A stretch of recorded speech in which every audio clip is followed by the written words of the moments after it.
আপনি মনে করেছেন বোরকাটা পর্দা, জানা হয়নি পর্দা আপনার। নিয়ে আসুন কোন বাপের বেটা মৌলবি যদি থাকে আর সে যদি বলে বোরকাটাই পর্দা, আমি তার জুতোর মালা পরে যাবো, এখানে তাকে ন্যান্ডারা করে দিন।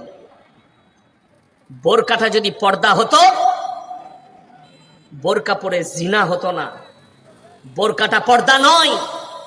অরিজিনাল যেটাকে পর্দা ইসলামী শরীয়ত বলেছে, তিনটা কারণ ছাড়া মেয়েরা বাড়ির বাইরে যেতে পাবে না, সেটার নাম পর্দা।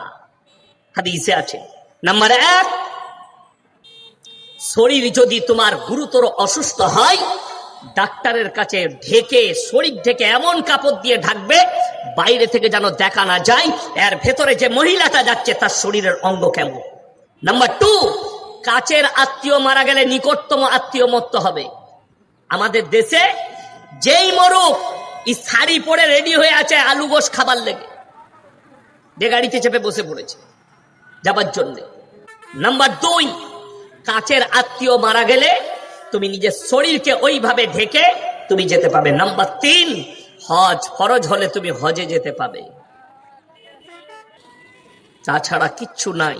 অথচ আপনাকে দেখিয়ে দেবো, এই রাস্তায় আমি হেঁটে এলাম মাদ্রাসা থেকে এতটুকু, একই রাস্তায় ছেলে আর মেয়ে ঢুকছে, মেয়েগুলো বোরকা পরে দাঁড়িয়ে হ্যাঁ হ্যাঁ হ্যাঁ ঠিক ঠিক ঠিক করছে। আপনি মনে করছেন দারুণ ব্যাপার, আমার মেয়ে বোরকা পড়েছে। বোরকার নাম পর্দা নয়, এটা মাথায় রাখবেন। শালীন পোশাক যার দ্বারা শরীর ঢাকা যায়। পর্দা হচ্ছে 4 দেওয়ারি। একটা মেয়ে বাজি খাওয়ার পরে বিনা প্রয়োজনে অবাধে বাজারে যেতে পাবে না,